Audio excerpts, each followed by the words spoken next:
A very good afternoon to you and welcome to Lunchtime News, come to you live and direct from the Newsfirst Centre here in Colombo. I'm Florin Rajendran. Let's start off with a look at your headlines this afternoon. Operations to recommence the Norachole power plant underway. Water supply also disrupted due to power cuts. 2 former members of the Dimbulagala Pradesh Sabha arrested over a shooting incident.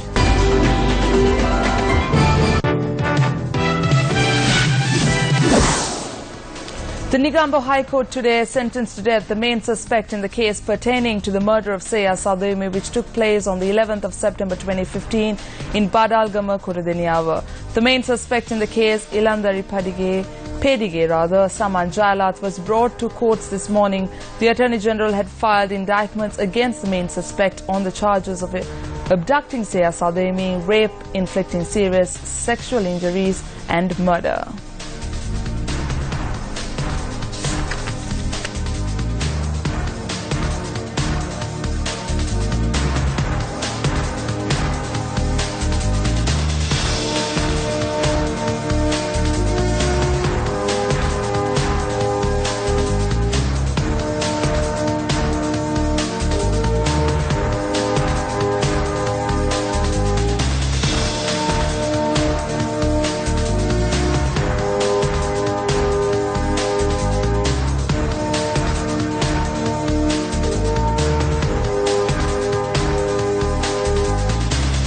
Today marks day 21 of Sri Lanka's largest public service initiative, the Newsfirst Gammadda Door-to-Door campaign.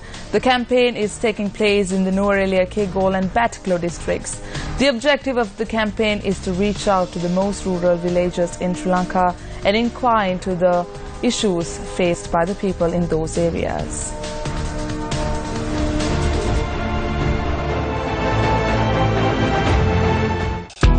The Newsfirst team based in Nuwara commenced the campaign today from the Hanguranketha Vidyakirti Pirivena following religious observances.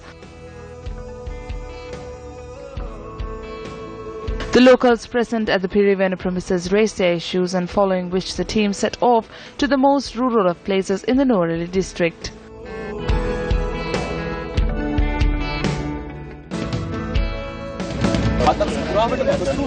We are ready to listen to the grievances of the people in Hanguranketha. Therefore, tell us your issues. We are ready to keep the relevant officials informed.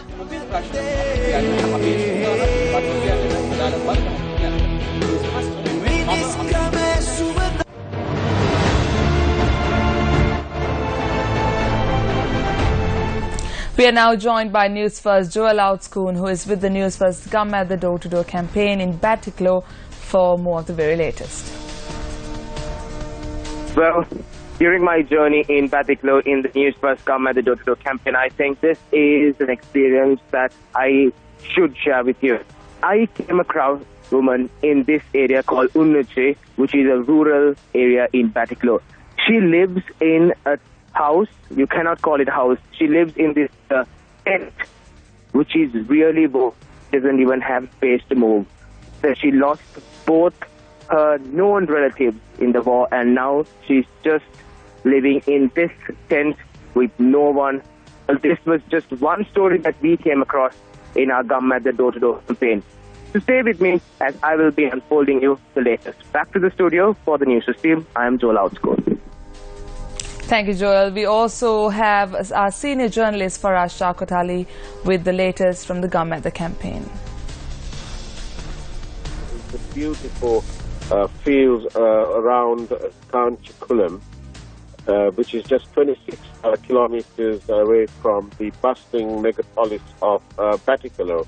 However, the real story is one of hopelessness, helplessness, homelessness, all amidst an all-enveloping poverty.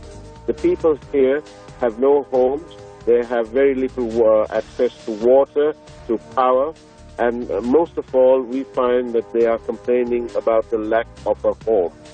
The people here need opportunity to live a normal life like the rest of Sri Lanka.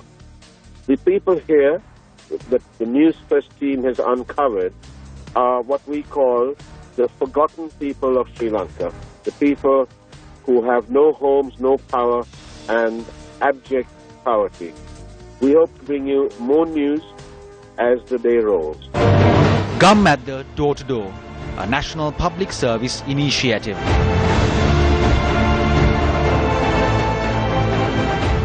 The unparalleled island-wide campaign, Gum at the door-to-door.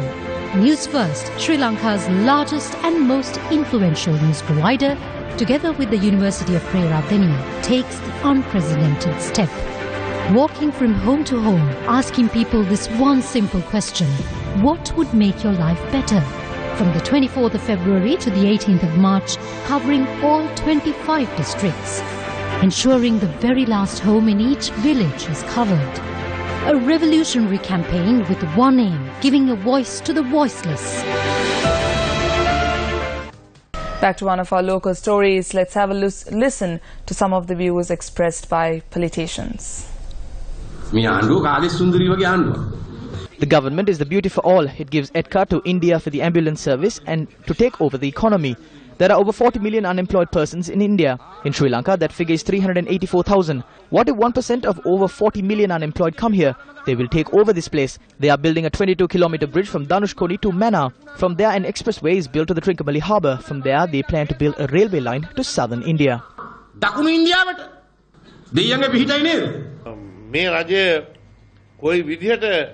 This government is attempting to rectify the mistakes of the past and move on.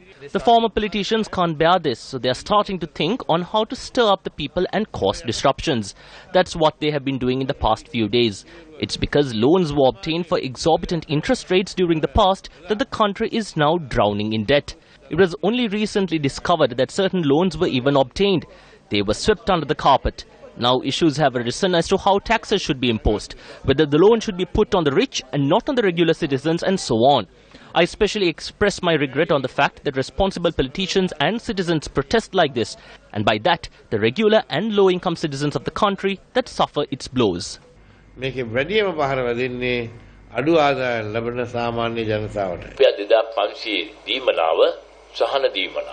The money is given with the intention of increasing the subsidy of 2,500 rupees to face the increasing price of living. It's known as the budget relief subsidy. We discussed once in 2 years, decided wage limits for estate employees. This was always how it was done since 1998. 18 years have passed now. According to the estate collective agreement, the agreement should have come into effect by the 31st of April 2015. There was no increase in wages for the employees in the industry. Today, a tri-party committee was convened.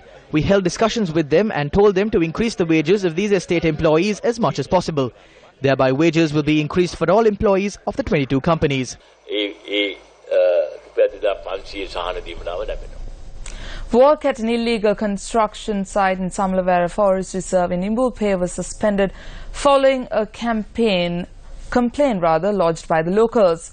Residents lodged a complaint at the divisional secretariat citing that the forest was being cleared to make way for the construction of a hotel.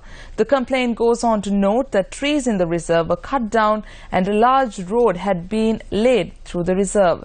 Thereby, a group of officials, including the divisional secretary and the superintendent of the Samlavera hydropower plant, inspected the forest reserve.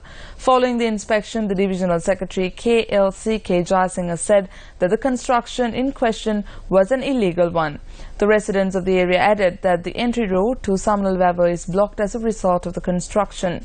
They also noted that the destruction on a large scale is being carried out in the forest where timber felling is illegal.